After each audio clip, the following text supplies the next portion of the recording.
will never house sit for anyone ever again. It's not because I'm irresponsible, and it's not because I don't like being alone. It's because one rainy Saturday night, I discovered I wasn't really alone in my professor's big, empty house.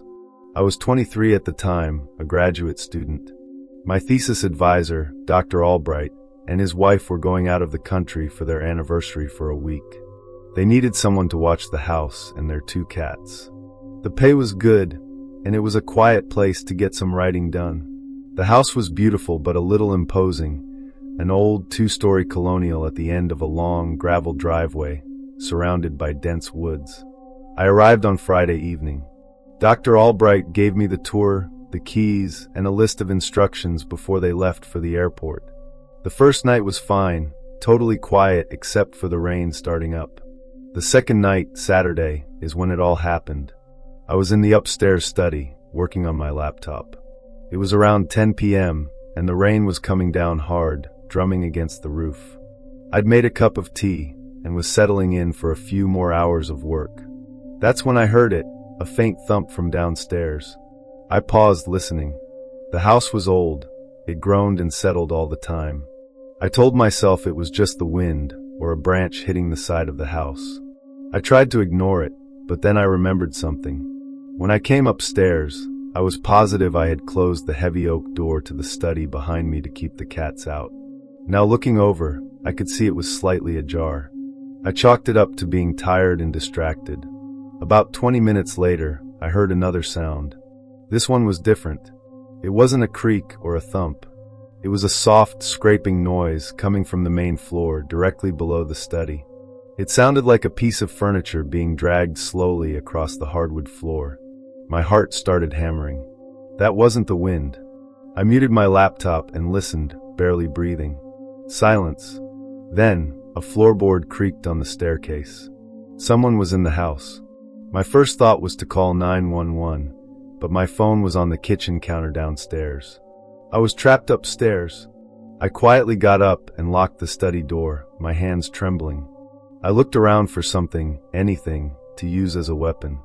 All I could find was a heavy glass paperweight from the professor's desk. I crouched behind the large mahogany desk, trying to control my breathing. The footsteps were on the second floor landing now, slow and deliberate. They stopped right outside the study door. I saw the old brass doorknob jiggle, then turn. It rattled in its frame as someone pushed against it, testing the lock. A low, frustrated grunt came from the other side. Then came a splintering crack. A shoulder slammed into the door. Then again, harder. The wood around the lock was starting to split. I scrambled away from the desk, moving toward the far corner of the room, near the window. With a final, violent crash, the door flew open, the frame splintered and broken. A man stood in the doorway. He was wearing dark, rain-soaked clothes and a plain black ski mask. He didn't say anything. He just stood there, his head tilting slightly as he scanned the room. His eyes found me cowering in the corner. He took a step into the room. Pure adrenaline took over. I didn't scream. I just reacted. As he moved towards me, I feinted to my right, then lunged left, past him, toward the now open doorway. His hand shot out and snagged the back of my sweatshirt, the fabric stretching. I stumbled, and he pulled me back. His grip was like iron. For a second, his other hand went to his pocket, and I was sure he was pulling out a knife or worse. I swung the glass paperweight with all my might, connecting with the side of his head. He grunted in pain, and his grip loosened for just a fraction of a second, but it was enough. I tore myself free and sprinted. I didn't look back.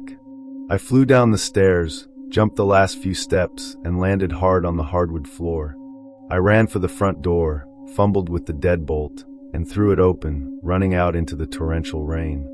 I just kept running down the long gravel driveway, not daring to look behind me, expecting to feel his hand on my shoulder at any moment. I didn't stop running until I reached the main road and flagged down a passing car. The couple inside saw the state I was in, soaking wet, terrified, babbling, and called the police for me.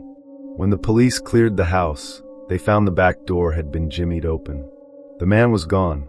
They found the paperweight on the floor of the study, but nothing else seemed to be taken. For a while, They treated it like a botched robbery. Then they found the crawl space. In a small, hidden access panel behind a bookshelf in the downstairs den, they found a sleeping bag, empty water bottles, and discarded food wrappers. He hadn't just broken in that night. He'd been living in the walls of the house for days, maybe longer. The police think he was watching the Albrights, planning something, and I just happened to be there when he finally decided to act. They never caught him. Sometimes, when I'm alone in my apartment, I'll hear the building settle or a floorboard creak, and I'm right back in that study, watching the doorknob turn, waiting for the wood to splinter. I haven't house sat for anyone since. I don't think I ever will.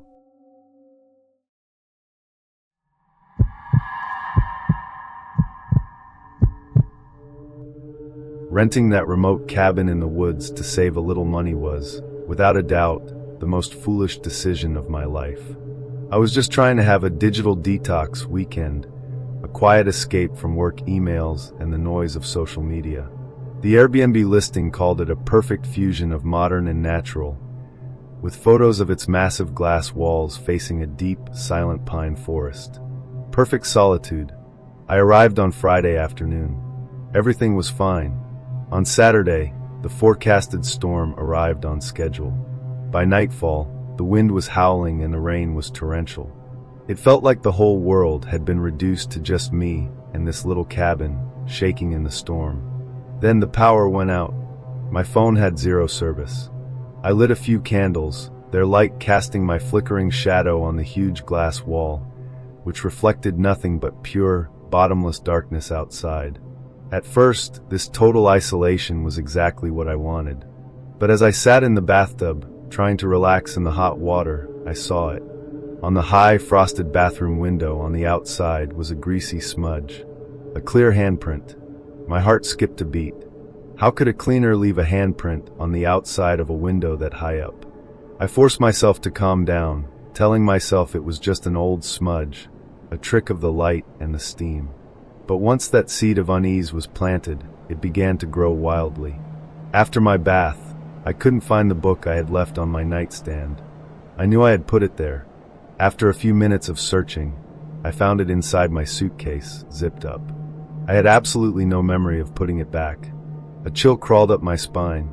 This was not a trick of the light. The storm grew more violent. That's when I heard the sound. It wasn't the wind or a branch hitting the roof. It was a soft, rhythmic tap, tap, tap, coming from the massive glass wall in the living room. I froze, holding my breath. The sound stopped. A moment later, it started again from another direction, this time from the kitchen window. He was circling the house. He was testing, playing with me, enjoying my fear. I grabbed the heaviest thing I could find, a metal flashlight, and ran into the bedroom. I locked the door and then, with all my strength, shoved a dresser in front of it. I huddled in the corner between the bed and the wall, listening to my own heartbeat, which sounded like a war drum. From the living room came the deafening crash of shattering glass. He was inside. There was a dead silence. Then, I heard the crunch of his heavy, wet boots on the broken glass. He walked through the cabin, his steps slow and deliberate. He came to the bedroom door and tried the handle. It was locked. He began to push against the door, and the dresser screeched across the wood floor as it was forced back, inch by inch. Then came a new sound, metal scraping against wood. He was using a tool to pry the door open. The wood near the lock began to splinter. He threw his body against the door. It groaned in protest, then burst open, the frame collapsing. The dresser was thrown aside as he forced his way in. Against the faint light from outside, he was just a tall, dark silhouette. Before I could scream, he lunged at me, tackling me and pinning me to the floor. His weight crushed the air out of me. One hand clamped over my mouth, smelling of damp earth and sweat. I could feel him trying to pin my legs with his knee, his other hand grabbing for my wrists. I fought wildly, my hands flailing until they hit something hard on the floor, the metal flashlight. I gripped it and, acting on pure instinct, swung it backwards over my shoulder with all my might. I felt it connect with a sickening, heavy thud. He let out a pained grunt, and the hand over my mouth loosened. I squirmed out from under him, kicking and scrambling. He grabbed my ankle, but I kicked back with my other foot, hitting his hand. I got free and I ran. Barefoot, I scrambled through the living room full of broken glass and out through the shattered hole in the wall, into the storm-lashed forest. I didn't dare stop. I could hear him crashing through the undergrowth behind me for a while. For a moment, I even heard him call out calmly, his voice terrifyingly serene in the storm. No point in running. I don't know how long I stumbled through the dark woods, but I finally collapsed on a dirt road at dawn. A utility truck checking on the power lines found me. The police investigated the cabin. Besides the signs of a struggle, they found something on the kitchen counter that didn't belong to me. A cheap-looking digital camera. It was full of pictures of me, all taken within the last 24 hours. There were photos of me arriving in my car. Photos of me reading on the couch. The last and most horrifying photo was taken through the bathroom window while I was in the tub. The timestamp was just a few minutes before I had first noticed the handprint. It got worse. At the scene of the struggle, the police found the man's wallet, which he must have dropped. They had his ID. He wasn't a drifter. He lived just a couple of miles away. The Airbnb host had even mentioned him in the welcome message, calling him a neighbor who is a bit weird, but harmless. The police went to his house, but he was gone. All they found inside were his neatly arranged tools and several maps of the surrounding woods. On the maps, the cabin I had rented was circled in red, with arrows pointing to it from various locations marked as the best vantage points for surveillance. I wasn't a random target. I was the perfect, hand-delivered opportunity.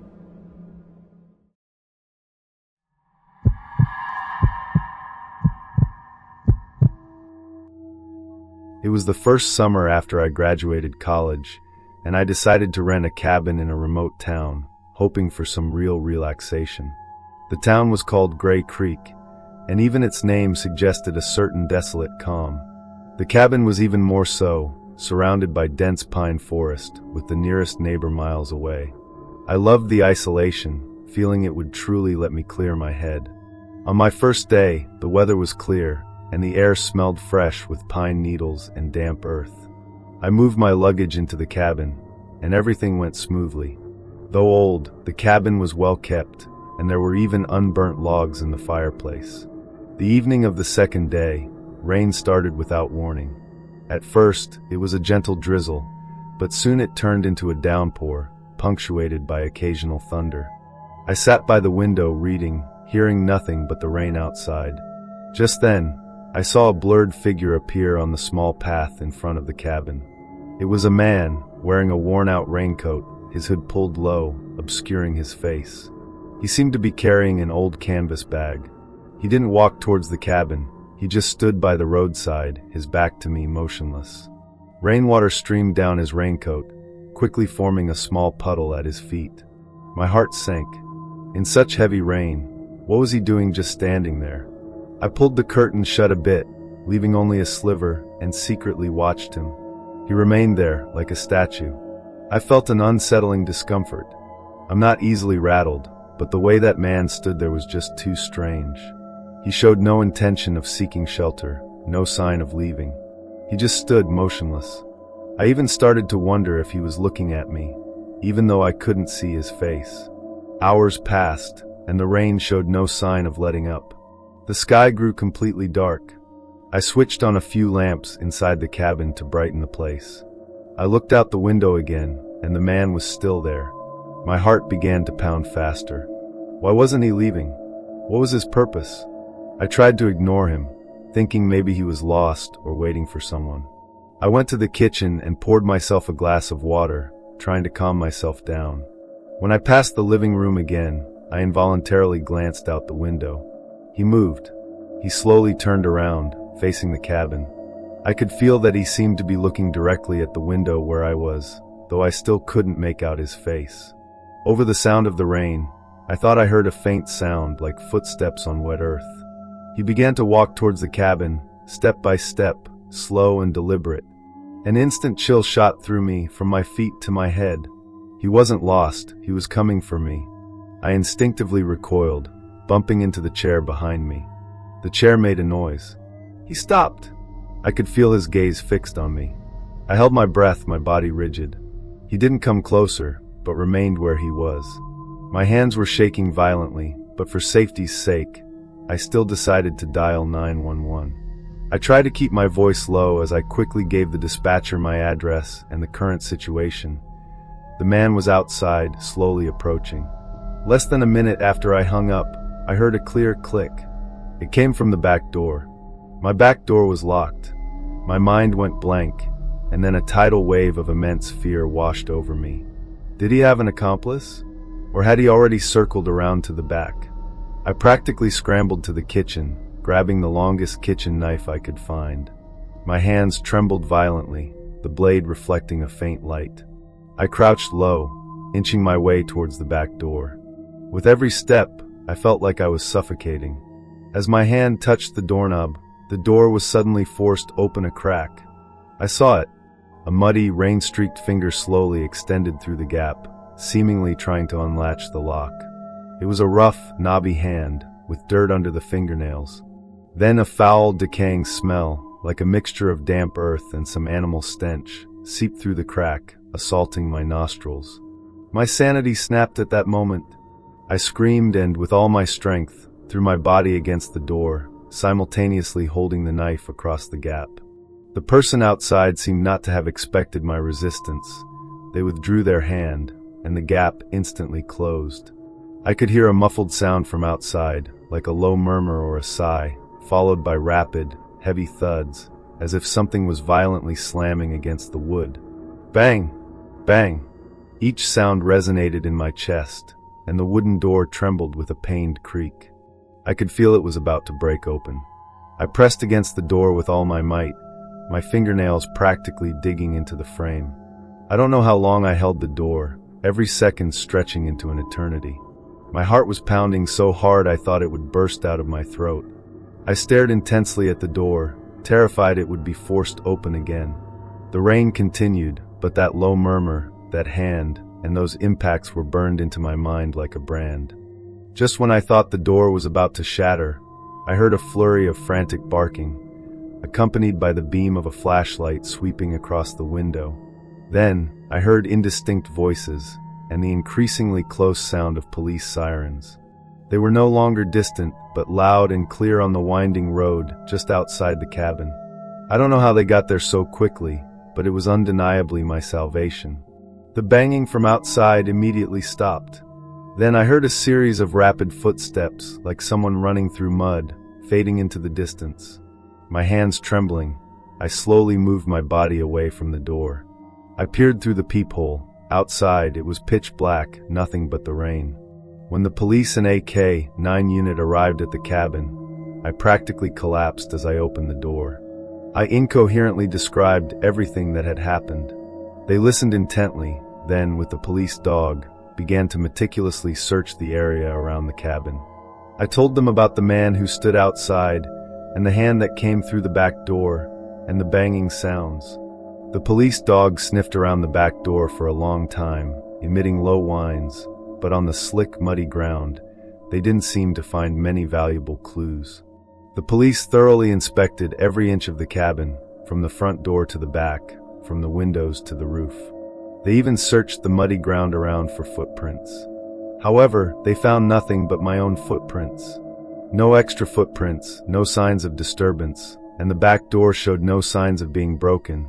The lock was intact, apart from a few barely visible scuff marks on the door panel, as if I had been the only one struggling against it. They told me that, given the remote mountainous area, some drifters or individuals with mental health issues might wander in, especially in bad weather. They said they would increase patrols and advised me to leave the area as soon as possible, just in case. I understood their reasoning, and they understood my fear, but I knew I hadn't imagined it. That hand, that low murmur, the man who stood for hours in the rain, and those impacts, they were all too real.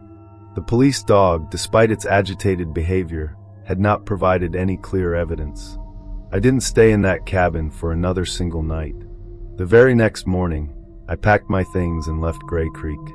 That experience remained like a cold stone, forever pressing down on my heart.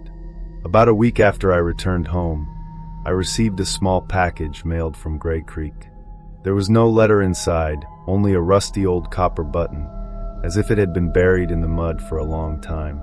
The design on it was blurry, yet it sent a shiver down my spine, because it was almost identical in shape to a missing button on the raincoat I wore that night. Who was that man? Where did he come from? And where did he go? Why did he appear so suddenly, only to vanish the moment the sirens and dog barks sounded? That mystery remains unsolved to this day.